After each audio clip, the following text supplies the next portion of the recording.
Hello, everybody. Thank you so much for joining us today. As we take the next couple of minutes to give everybody plenty of time to trickle in and get signed on, I wanted to go through just a couple of quick housekeeping notices. The first is that today's broadcast is being recorded. So if you can only show up for the first half or you show up a little bit late, don't worry, because we're going to be sending it out after the fact. And any questions that you have, please feel free to submit them using the question dashboard on the GoToWebinar panel. We're going to save the questions through the end though, so don't worry if you ask something and you don't get a response immediately. Just know that we've got everything. We've got plenty of time set aside at the end to get your questions answered, so please feel free to send them in as you think of them. And anything that you have submitted ahead of time using our pre-webinar survey, we also have. So we've got plenty of questions that you guys have submitted. Thank you for taking the time to fill out that survey. But again, we're just going to go ahead and get started in just a couple of minutes. Today, we're going to be talking about the B2B Manufacturer's Guide to Account-Based Marketing. So in just a second, I'm going to pass things over to Tori, Terminus's Director of Demand Gen, and we're also being joined today by Kula with Carmen to go through everything ABM and B2B manufacturing. So with that, I'm going to hop off the webcam and pass things over to Tori. Hello, everyone. Thank you for joining us, and thank you, Carmen, for coming on here and speaking with us too. Yeah, real pleasure. Without further ado, we'll just jump in here. So again, my name's Tori Dye. I'm the Director of Demand Gen, run a lot of our ABM programs, and are often the DJ on these webinars.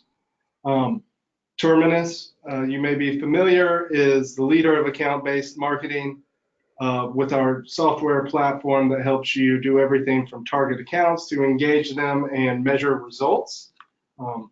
Carmen, I'll let you introduce yourself and Kula. Yeah, appreciate that. My name is Carmen Perry. I'm the co-founder of Kula Partners, and we're an agency that works with B2B manufacturers primarily, helping them transform how they sell and go to market and serve their customers online. So ABM is right in the sweet spot of what we do for manufacturers. Very exciting. So today we're going to take you through how to create more high quality opportunities. And we'll have a little bit of an intro before we get there, just to set the table for what's ABM, what challenges do we see in manufacturing, and how do we see those being addressed by an account-based strategy. Then we'll go into some detail around how you can use it to drive more high quality opportunities, how you can use it to get better results out of trade shows. Once you have those opportunities, how do you move them through the pipeline faster, turn them into revenue? And then once you turn them into revenue and you got customers, how can you get more revenue out of those customers? So let's start with the challenges and kind of what we see in manufacturing today. A lot of what we hear is that there's this digital revolution. I think that's going across every industry, but it's certainly something that manufacturing is trying to deal with. Carmen, you're out there talking to manufacturers every day. How does this resonate with what you're hearing? Yeah, I think this slide kind of paints a fairly accurate picture. I would say that a lot of the manufacturing marketers that we work with and talk to every day, I'm not sure that the digital transformation agenda in manufacturing sometimes doesn't always include marketing and sales. It's interesting that the digital transformation agenda is often about the factory floor, how we actually make stuff. And those marketers often, I think, feel that they're a bit behind the 8 ball, and they certainly feel that they're behind the 8 ball in comparison to their B2C counterparts. That does make a lot of sense. The problem, even if they're ahead of the ball, is that what we're seeing and why account-based marketing is the buzzword that it is today, and even more of a buzzword, something that's becoming synonymous with B2B marketing, is that the inbound kind of whole digital focus in marketing and sales ended up to where we were getting tons of leads, and only 1% of those leads were turning into revenue. And thus, here we are focused on ABM. So let's talk about the challenges and why ABM is a great fit for them. In manufacturing, whether you're trying to do ABM or not, I feel like it's just the perfect environment for an account-focused strategy. You have very specific and complex offerings, a very finite potential customer base, long and complex sales cycles. There's a lot of mergers and acquisitions and new product portfolios that are coming in that would be great to build awareness.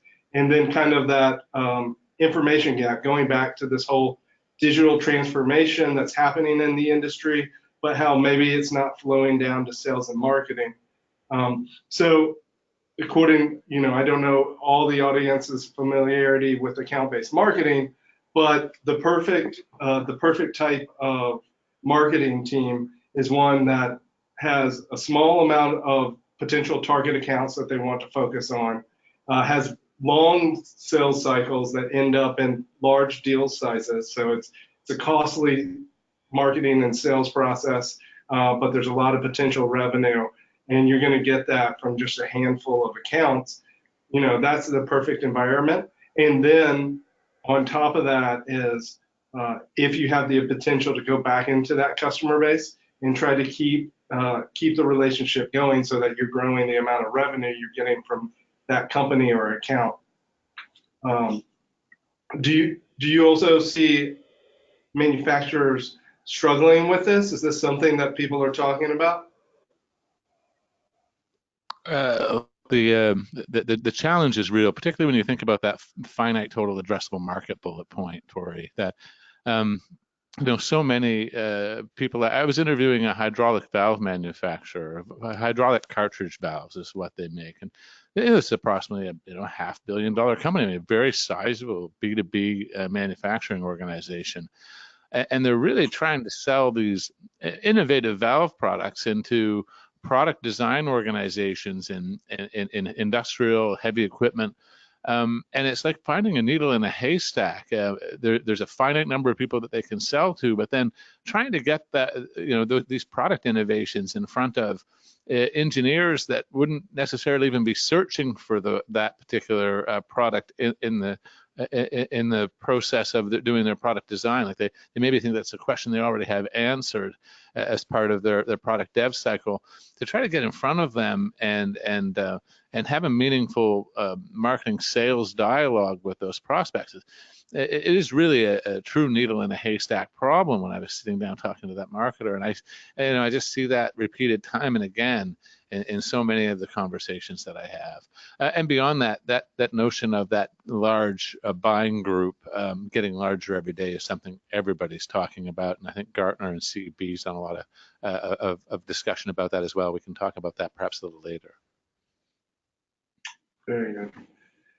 So the challenges and goals, when we ran the survey, we saw that 90% of respondents listed longer sales cycle as one of their biggest challenges, followed by maximizing more revenue from opportunities. The top two 2020 objectives for B2B manufacturers were to increase pipeline velocity and drive higher quality opportunities. So we're hearing a lot of similar things there. And then fewer than 30% of respondents felt that their marketing efforts were ahead of their competitors. So there's a lot of room for growth there. Yeah, we've got some work to do, I think, guys. Yeah. So let's set the table. When we say account-based marketing, it means a lot of things to a lot of people. What does it mean to us? Here at Terminus, we say it's an end-to-end go-to-market strategy that focuses on the majority of marketing, sales, and customer success efforts on accounts with the highest likelihood of closing through data-driven targeting and personalization programs at scale. I think when we went over this definition, Carmen, you had something similar, but a lot simpler. Yeah, I mean, I think you guys have worked maybe at the wordsmithing of it a little bit more than I have, Tori, but really, I think it's a way of focusing your marketing energy and resources on the people that can actually buy your stuff. And for so many manufacturers, that's been an elusive focus for so long. But it's something that they can, it's now possible. Right. Much, much nicer said.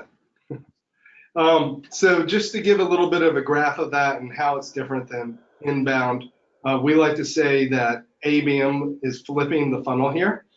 So in an inbound world, or almost any sales funnel that you see out there, when it's shown in an image, it's bigger at the top because you're trying to bring as much stuff in as possible. And of course, it gets smaller as you go down until they become a customer. But the way we like to think of it here at Terminus is it's flipped. You target a smaller group of accounts that you really think you have a high chance of winning. And then as you start building engagement and you start having conversation in those accounts, you grow the amount of people that you're talking to in the account. And then as that progresses to them becoming customers, you eventually expand the number of maybe departments you're talking to, the number of people, teams, whatever it is, you expand your revenue footprint into there. I think what's so powerful about that slide, Tori, is really at the very bottom of it, where you start talking about the traditional metrics versus ABM metrics. And for the marketers on the webinar today, that's a really, for many, I think it's a really big shift. And this came up in a Kula Ring podcast episode we recently recorded with Terminus's founder Sangram, that really is changing how marketing is measured. And when we change how we measure ourselves and how we report to others about what we do, it is a real big mind shift, I think, that's required. But I think you'll see a lot more connectivity between the challenges that our respondents had to our survey and the ABM metrics that are listed at the bottom of that, the flipped funnel versus the traditional one. I agree. When you think about the example that you gave with the valves, if you're out there trying to do a digital inbound type thing, you're getting maybe a bunch of interest, some of it from the completely wrong group of people that just somehow came in and filled out your form. I think we always see some of those. Seems like, a school teacher is signing up for a B2B webinar.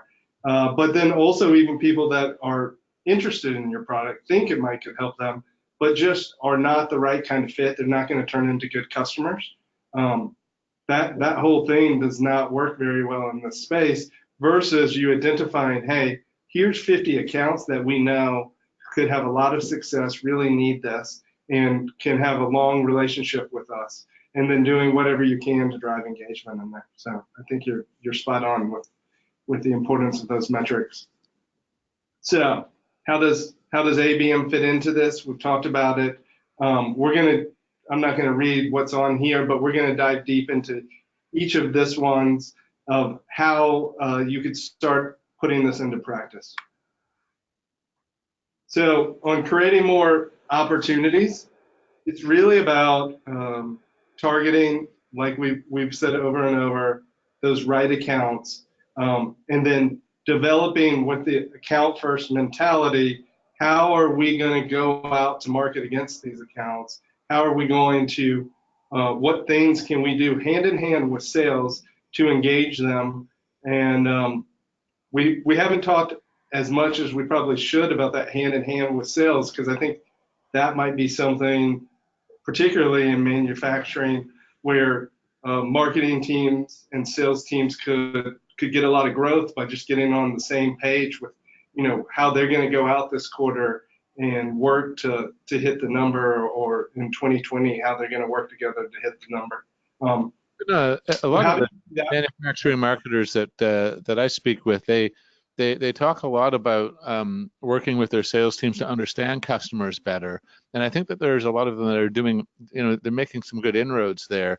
But, that one step back, which I think is kind of addressed with this slide, is starting at even the list creation. Let's not start at just talking to our existing customers and finding out what might they like more or what have you, but working with sales to actually identify and target and get a list of the accounts that we're going to target is something that's it's a surprising number of marketers just haven't done.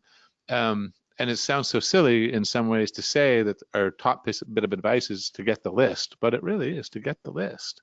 Who can buy our stuff?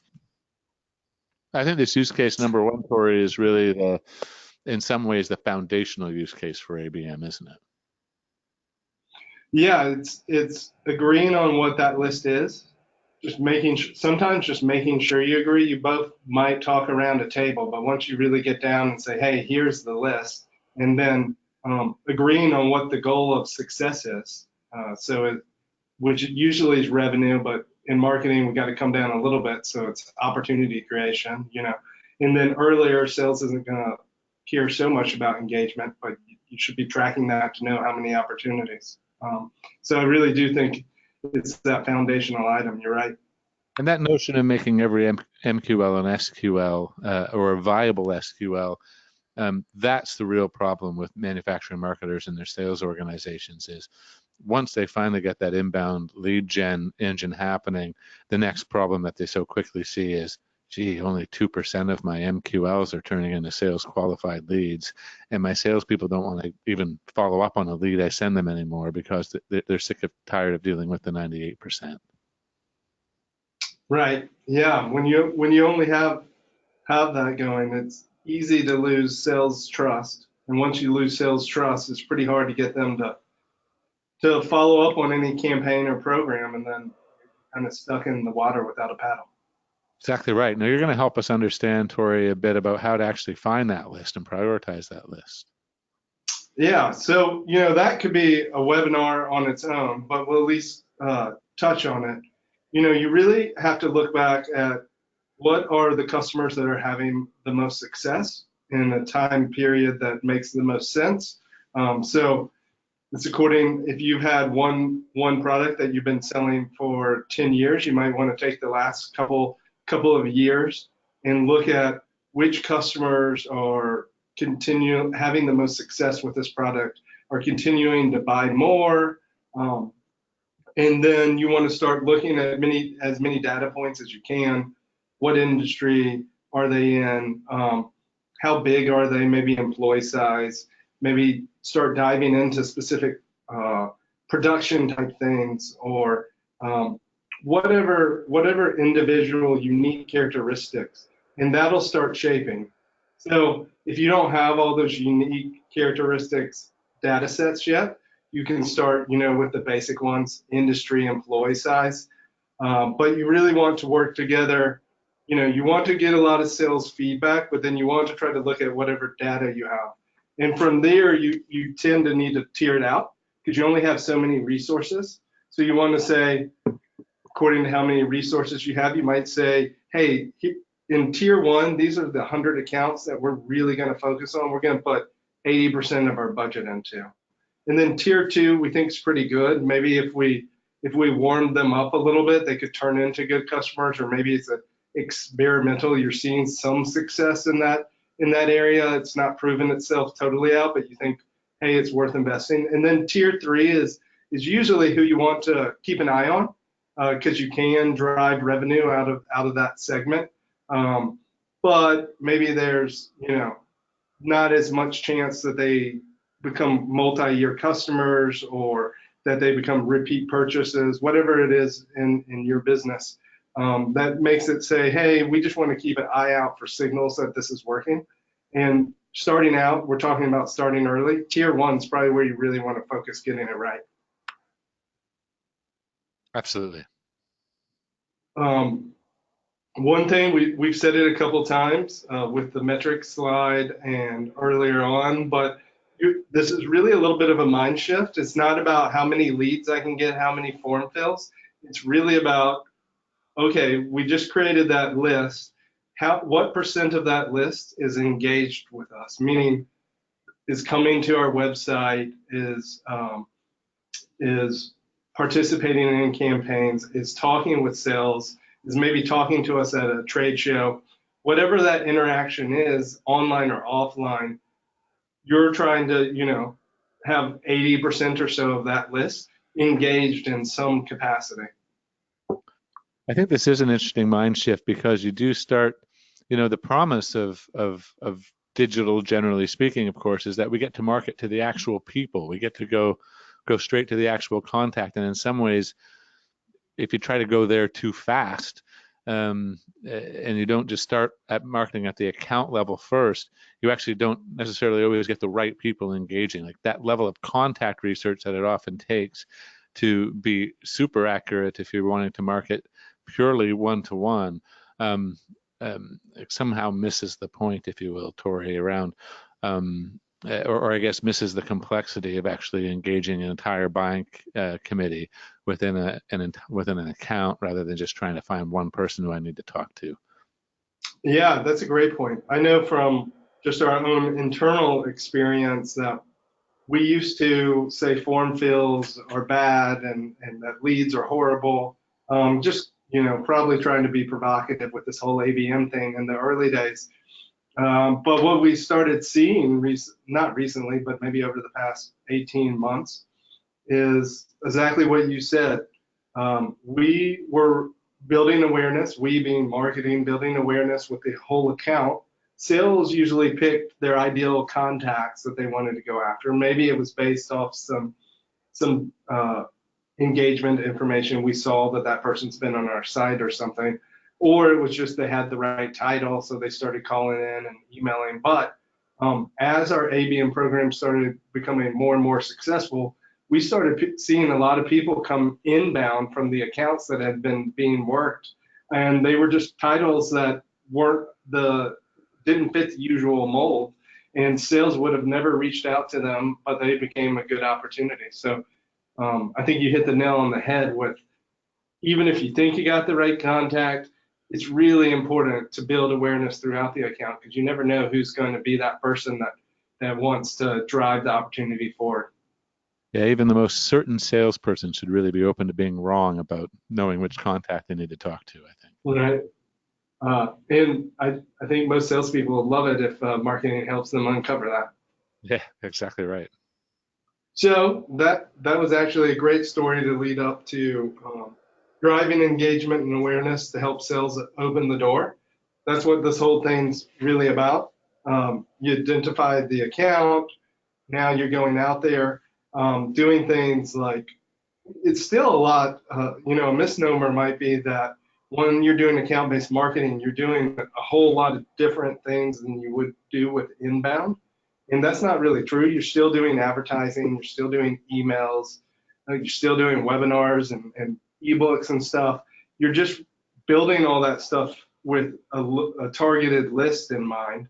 And then you're using the channels available to you to drive those ads and that content and that messaging, directly at that list of accounts through things like LinkedIn or account-based display advertising, or email certainly can be targeted. What have you seen really working well out there in the space? I was going to say, if you're a manufacturing marketer, and dealing with potentially a legacy outside sales organization, which is a very typical scenario that I see. Getting that legacy sales organization to do the hardest thing in sales, which is to pick up a phone and make a cold phone call, it's nearly impossible. So many of those organizations have turned into really farming sales organizations. They're not particularly adept at hunting at all. And this kind of, I think, speaks to an old sales mentor of mine. He used to talk about the polarity of the sale. And if you can get them coming to you versus you having to go to them, then your win rate obviously goes up considerably. And I think this is a place where marketing can really kick open that door for sales by using ABM to essentially get those nameless, faceless prospects to begin to identify themselves and start leaning in towards sales. It's a lot easier to convince my sales organization to call up this warmed up lead that's asking for more information than it is to say, contact this organization we haven't heard from before. So, and then when we talk about engaging the full buying committee, I think that's where Gartner and initially CEB, when they purchased, and then Gartner purchased CEB, of course, have done so much work around identifying how the B2B buying committee continues to increase in size. We're seeing it now 6 to 10 people involved in the average purchase decision. And, I think kind of hooking on the point from the earlier slide, I think that can sometimes lead to, there are a bunch of members of the buying committee that sales doesn't even know exists. They can't speak to them. They don't know who they are. There might be phantom members of the buying committee that kind of come in at the end. But we know the departments within which they're likely to be. And by knowing that, ABM gives marketing the power to surround some of those decision makers and kind of be that kind of ride shotgun along with sales to help their efforts, I think. Absolutely. We've seen people have a lot of success with that. Usually there's a champion or a handful of people, as you said, that sales is talking to. Once they get some information and really understand what the challenge is, what the goal is of that organization, then having a marketing team build out kind of a web page just specifically for that company about that problem, and use the advertising and email and even their champion to then surround, as you said, everyone in the buying committee and even people outside the buying committee that can then go in there and learn about what the product does in the example of how they're specifically at that company trying to solve a problem. And that becomes pretty powerful. Yeah, and what's interesting here, Tori, is we're talking about kind of breaking that paradigm of thinking of marketing and sales as being a serial relationship where it goes to marketing, and then once sales gets it, marketing doesn't touch it again. And we're now talking about sales and marketing operating as much more of a team sport, and different things happening at different times. And it really changes the game for these sales and marketing organizations. Yeah, that's a great example of it. It's definitely a feedback loop where at first, hopefully, marketing's providing sales insights about these companies that are engaging and warming up. And then once sales opens the door, hopefully they're feeding back information to marketing about the interests and challenges and goals of the company, and the experience just gets more personal and more tailored to the needs of your target account. Exactly right. So I keep going ahead and talking through the future slides, but activate your sales team. Activate's our word, so I don't know if it always means something to everyone, but it's really about taking this engagement information and being able to feed it back to sales and give them actionable insights. So not just that, some person filled out a form for your product material, and so, have your sales rep go follow up with them, although that's a very great thing too when that happens.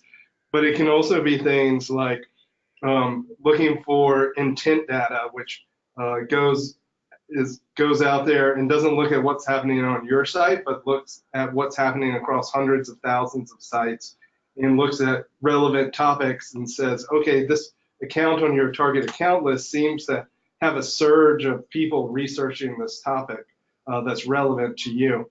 And then also being able to take that unknown visitors, not people that just filled out the form and you've cookied them and you can start tracking them, but people from a particular company that haven't filled out a form yet. They are coming to your site and they're looking at product page A.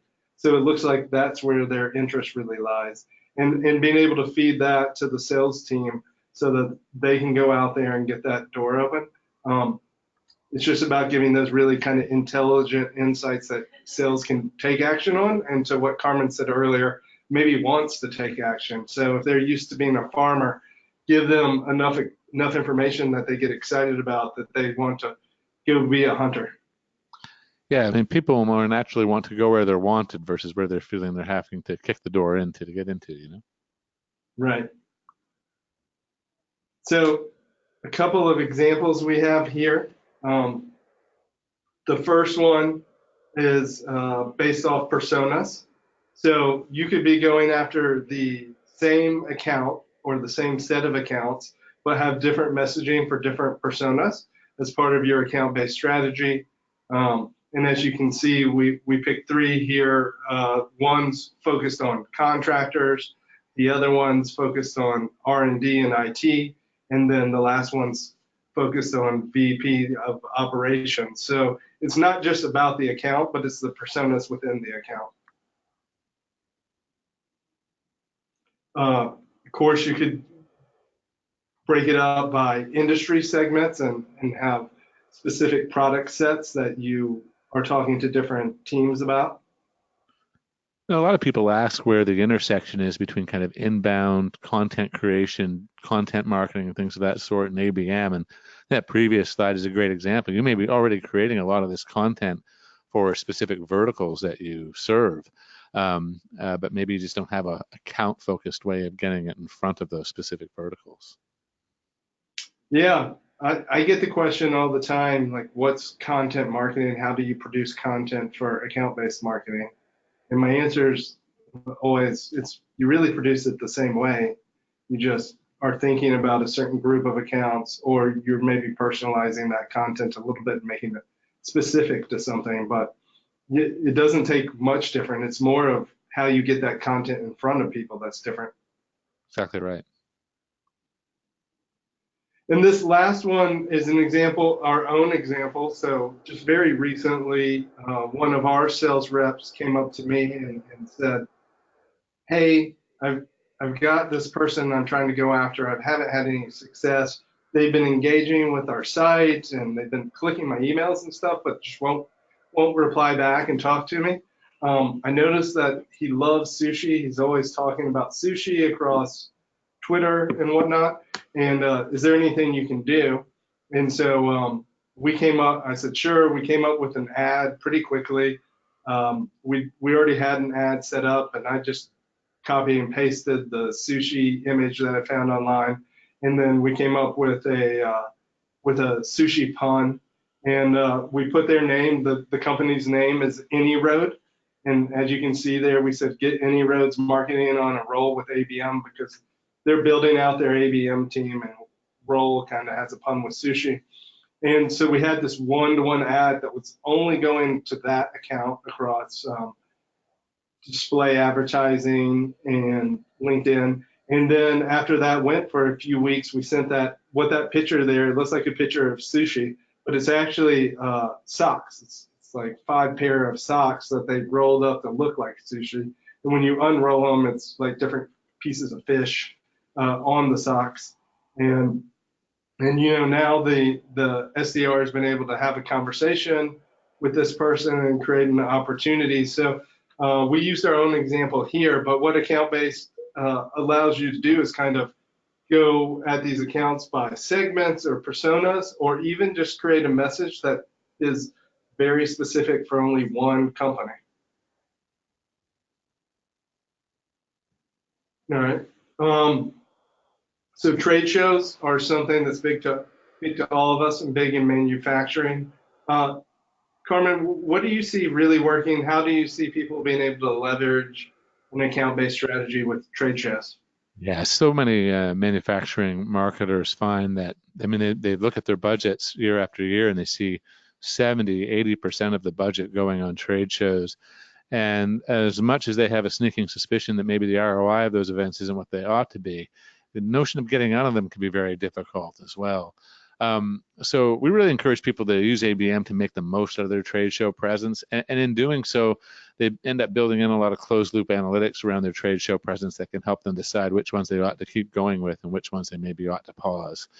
So that's as easy as kind of targeting the list of people that you know are attending that trade event that you want to speak to. You can get around that list in advance of the trade show, be promoting your attendance, any new products that you might be launching at the trade event, etc.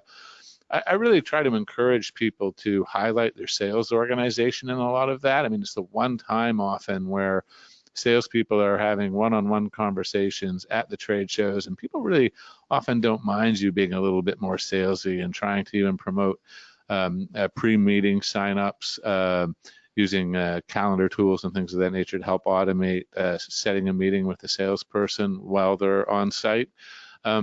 Some of that is still very much par for the course, if you will, within trade show marketing. So I find that by just adding that digital layer, it helps take it up a notch. And again, targeting those accounts that you know are going to be at that show in advance of the show, working them while they're there, using geo-targeting as well as account-based targeting at the show, and then follow up after with email marketing, et cetera, as well as account-based advertising post-show. There's a lot more that you can do, of course, but those are some kind of quick tips, if you will. Yeah, I love the one about putting the salesperson's picture on the collateral so that you're kind of building up some awareness of and kind of pre-relationship there before the event even happens. Yeah, absolutely. We've used that to, personalize digital, really smart content on those landing pages that serve in different salespeople's contact information, bio information, just kind of help warm up the leads and help them introduce them to the sales team. That's been quite helpful. And I think oftentimes, really, trade shows represent a great piloting opportunity for ABM for manufacturing marketers. It's one area that captures a lot of budget, and it's one area where they can quite easily implement an account-focused strategy and show some kind of immediate return for that focus. We've had customers that have used our tool to deliver ads where they put maybe a rep or a customer success manager's picture on the ad itself, and so if you combine those two ideas, you would have something. You'd have something pretty good. Putting the person's face up there for a couple weeks before the show starts. Absolutely. So here's just one example of how you could do an ad around a trade show and what kind of content it might come back to. Here's ads that we've run for our own internal Terminus Untapped. It's a customer event that we do once a year. So once you've gotten to the trade show, you've done all these different things we've talked about. Hopefully you're just overwhelmed with opportunities, and then the challenge becomes making sure those opportunities progress through the sales cycle as fast as possible. Really driving, to me, where marketing can help with this. And I think even maybe stepping back, it's worth just noting that maybe this is a foreign concept to a lot of people, that marketing and sales can work together in this phase of the sales cycle. Because I know not too long ago when I wanted to do that, sales would be like, hey, don't email my accounts, make sure they're blacklisted. And we marketing couldn't touch anything. And now with account-based marketing, you're actually starting to have sales reps say, hey, can you do this thing for me? For the account, I think it would work really well and help me out.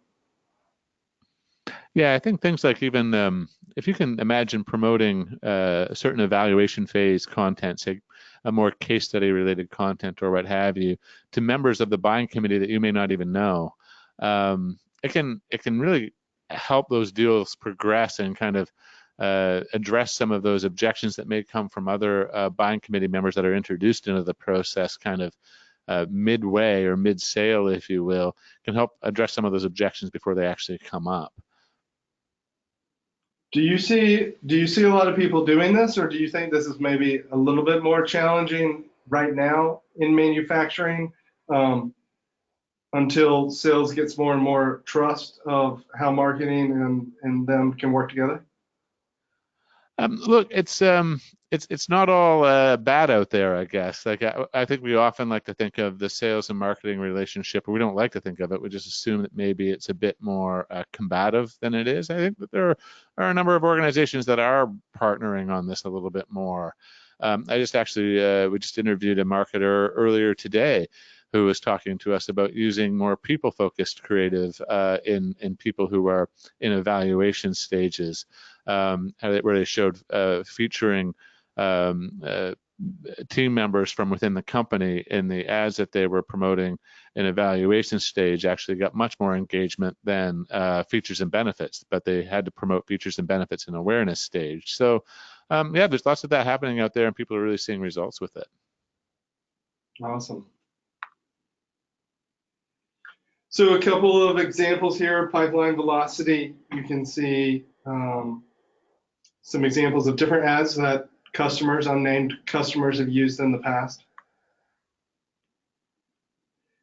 All right, and then once we've closed these things, we want to keep driving revenue, keep them being happy customers, aware customers. And I really think this is about maybe this is the last thing that usually gets budget is spending marketing dollars on customers.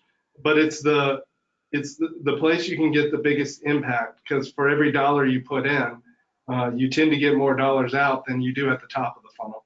And things you can do here is just stay top of mind. Make sure everyone on that buying committee remembers that they bought this product and are seeing success. You can build awareness for other offerings. Marketing also really has an opportunity here. Karin, I think you really brought this up, but in an environment where sales may be more farmers than hunters, when a new product offering comes along, or a product offering that might just not be in their wheelhouse, or a merger or acquisition, marketing can really lead the charge of identifying, hey, which of our current customer base is the best fit for this new product or this additional product line. And they can start trying to build awareness through all the different types of activities we can, and then deliver those sales insights to those more relationship-based kind of account owners, or even best case scenario, have people from that account come to their account owner and say, hey, I heard about this other thing you got. Can you tell me about it? Yeah, I mean, really every cross-sell, if you think about it, has to do, one of a couple of things. It has to, I either need to talk to somebody I already know about something different that I haven't already talked to them about, or I need to talk to somebody else in the organization that I don't have a relationship with yet. So I need to then leverage the relationship I have with the organization and sponsor in a conversation elsewhere. Both of those things require heavier lifting, if you will, from sales.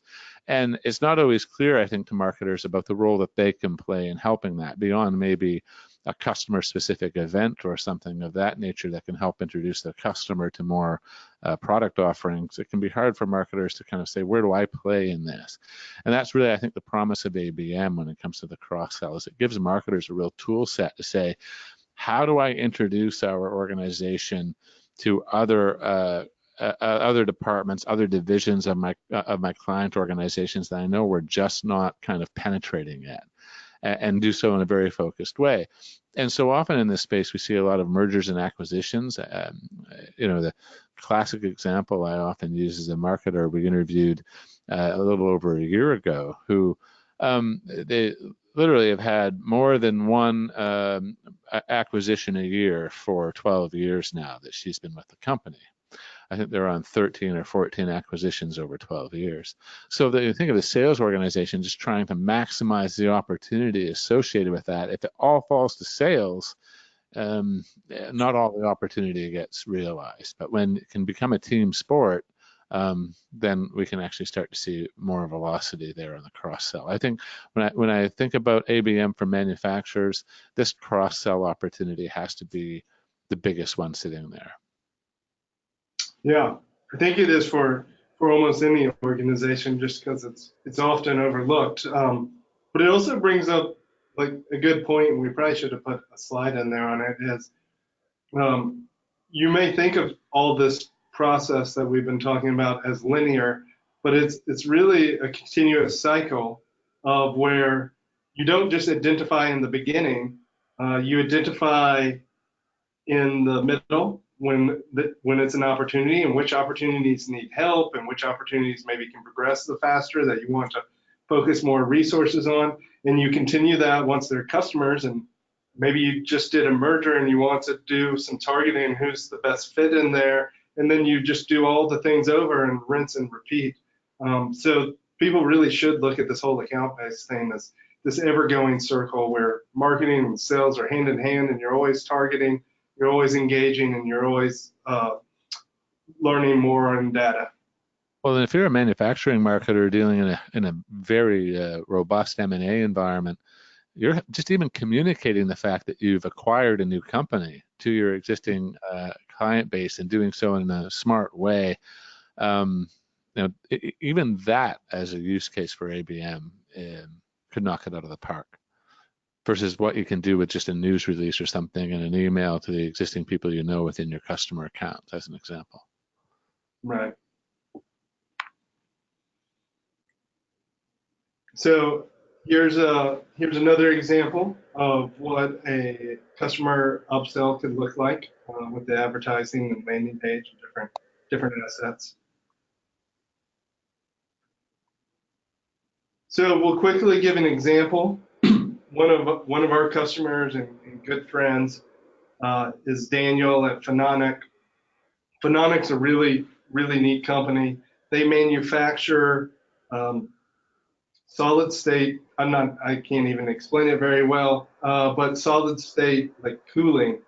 And so being solid state cooling, it uses way less energy. It's much more compact. It has all these different applications that people have never thought about. But his big challenge and the organization's big challenge was no one felt that they had a cooling problem. They just felt that cooling was what it was. You know, we all walk into the grocery store and we go grab some yogurt or something and we see this open refrigerator that apparently loses like the majority of the energy is being eaten up by these cooling units because all the cold air is just coming out. And I've never thought about that. That's a problem. And apparently grocery stores haven't either because that's just what's been for years. But with these solid state cooling chips, you can reorganize it and grocery stores can save tons of money, which you imagine is really important to them because grocery stores are very price conscious. And but Phononic had to go through this whole process of building awareness to let them know that they even had this challenge, that there was even a company that had a solution, and what the solution would look like for the grocery stores. And Phononic doesn't, like a lot of these examples we've been talking to, that's not the only thing they do. They can also cool fiber optics. They really have all these amazing different use cases, but in every one, they don't have a buyer that's actively searching for what they offer that even knows it exists. So they use an account-based strategy to go after specific segments and educate them about this. Really, in some cases, learn if there was a market here. And then once they found a market, kind of scale that up and build customer bases and then build awareness about the success those customer bases were having. And they've had just tremendous growth. I think, Carmen, you got a chance to talk to Daniel. Yeah, we profiled Daniel in a recent episode of the Kula Ring podcast, and we really dove into this case study a bit. And I mean, really, to take 40 tier 1 accounts and move them from not knowing Phononic to closed one in 10 months is astonishing, I think. And one of the things that Daniel, I think, was really smart about in looking at that Phononic case study is he didn't get lazy on the content. He created an augmented reality app to show solid state cooling technology so you could see it in situ as a prospect. So he was driving to a really meaningful, interactive conversion point that delivered a lot of value to prospects. So they didn't cheap out. And we've seen that time and again, that interactive content converts at 2 to 3x static content counterparts, oftentimes like ebooks or what have you. So, and I was really encouraged to see Daniel taking that kind of approach. I mean, when we think about that, even from an inbound perspective, using the word like converts, well, what he saw similarly is that it also engages at a dramatically higher rate, which is kind of just shows the power of that technique, I think. Yeah, if anyone that's listening has the opportunity to go listen to that podcast, it is a great story because what Phononic basically did is they started telling grocery store and anywhere that has checkout and food, hey, you don't just have to have candy bars, you could have ice cream bars, and ice cream bars could make people more money. Right there by the register where, you know, a lot of people will come and just make those last minute decisions and pay full price for something, and stores make a lot of money off that. But you never could have a refrigeration right by all the candy bars and the checkout register because it would melt everything that was up there. But with these new solid states, they can have these tiny little refrigerators that are up there and someone can just pick out their ice cream or soda and they can get way more sales But the way they, that's hard to wrap your head around. So the way they did it is with that augmented reality app where they could just look at their checkout register and see that refrigerator, what it would look like and what the candy bars would look like inside it. So I thought that, yeah, he did amazing work there. Well, and there's so many manufacturers that I think can relate to that. They're trying to introduce it's just like that cartridge valve manufacturer I mentioned to you earlier. They're trying to market it into people that don't know they need that product. These folks don't know that an option exists in cooling, so they're not actively searching online to find it. And if they're not actively searching online to find it, then the foundation of a kind of pure play content marketing strategy would be completely flawed because you can't make anything because there's no searches. This turns it on its head again, and it allows you to kind of find the unfindable, if you will. Yeah. Speaking again, once again, we've spoken about a slide before it happened, but if this sounds exciting, and I hope it does, you can go out to the Kula Ring podcast, and you can hear more about Phononic, and you can also hear, I think your last webinar maybe was with our co-founder Sangram talking about ABM and his experience. Absolutely, that just launched on Tuesday, so would love for folks to check that out. And I promise you won't have to listen to my voice nearly as much as you have to on this webinar.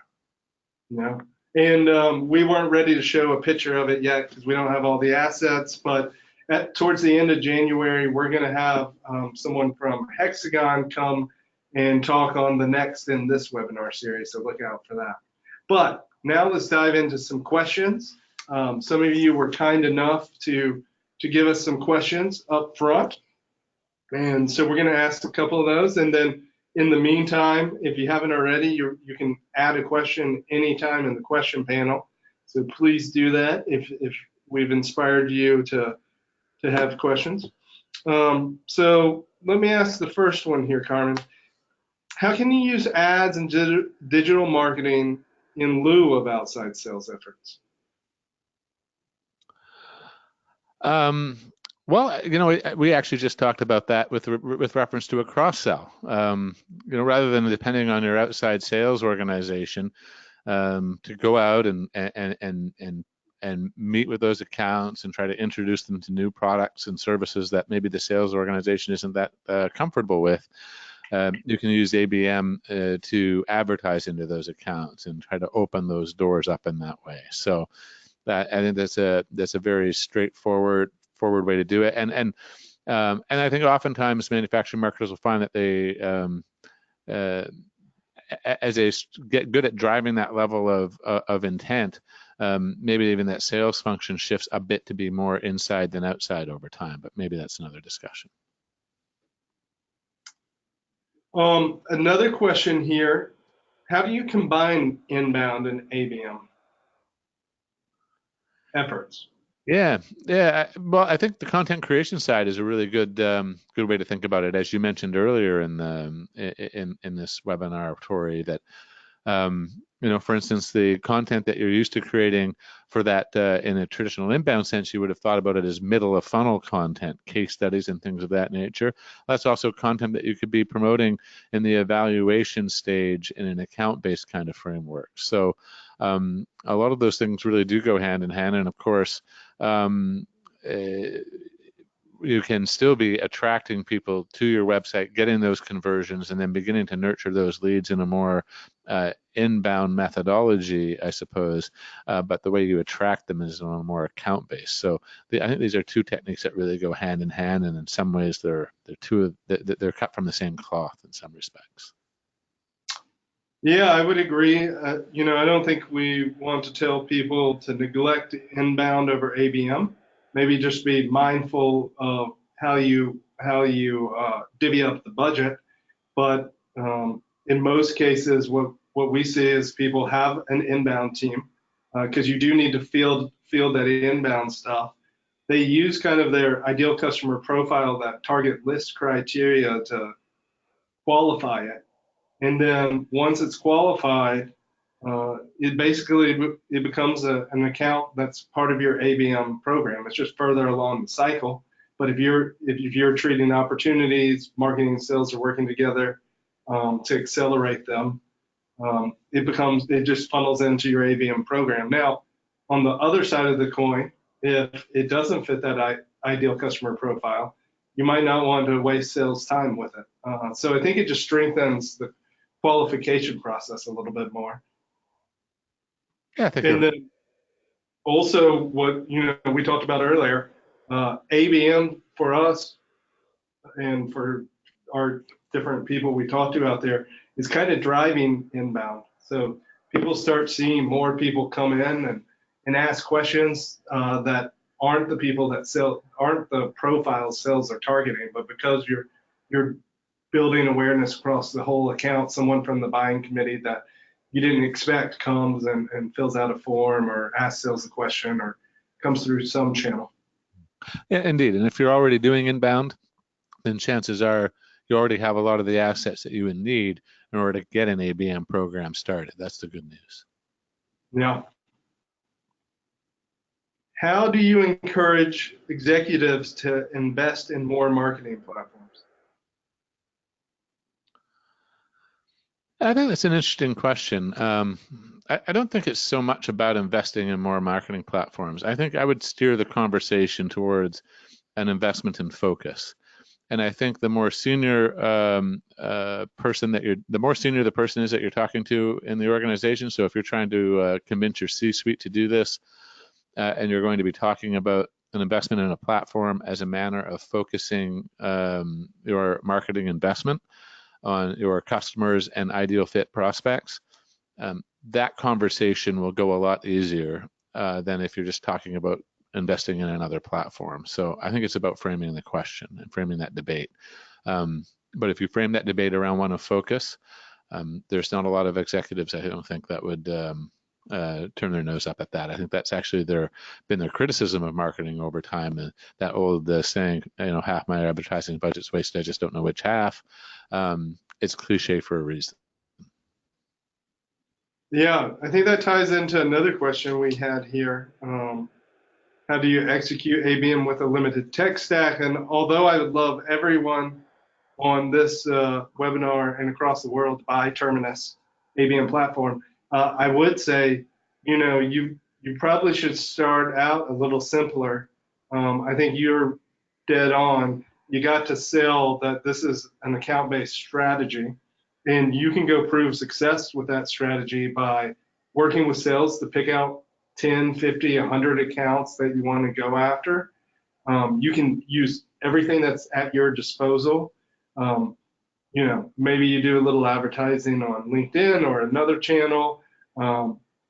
It's less about how you're going after those accounts and what tools you're using, and more about thinking, these are the right accounts. What do I have at my disposal, and what messaging should I be using specific to them, and how am I working with sales? I know that Justin Justin Keller, who works at a company that's close with us called Sixter, he told a story. They picked one account for their first account-based program. I forget what it was, but it was like a Fortune 500, really big account. And they created a web page just for that account in their WordPress site. They created an email. Sales and him, who runs the marketing team, got together and decided what they were going to say. They did like a direct mail, which I think they walked over because it was a company that was like down the street. They put a little package, and I think the whole cost of it was there was like a $25 coffee card for Starbucks or something, and like a little coffee cup into there. And they were able to do everything else with very limited budget. Sure enough, they got a meeting, and sales said, hey, can you do 10 more of these? And they did that until eventually they scaled a very sophisticated ABM program, and they have tons of tooling. And it wasn't really a question about can we get money. It was like sales and the executives coming to them saying, if we give you more money, how big can you make this thing? Which is similar to the story y'all will hear next month if you listen to Hexagon, where they started off very small, and eventually corporate, because Hexagon's a big company, came down and said, if we give you more money, what can you go do? And anyone that's been around marketing, I haven't heard that too often. It's a great thing to hear. But with that, I think we're on 3 o'clock, so we probably need to wrap up here. Carmen, it's been great. I really appreciate all your insights. To everyone on here, thank you for giving us the time, and hopefully we'll do it again soon sometime.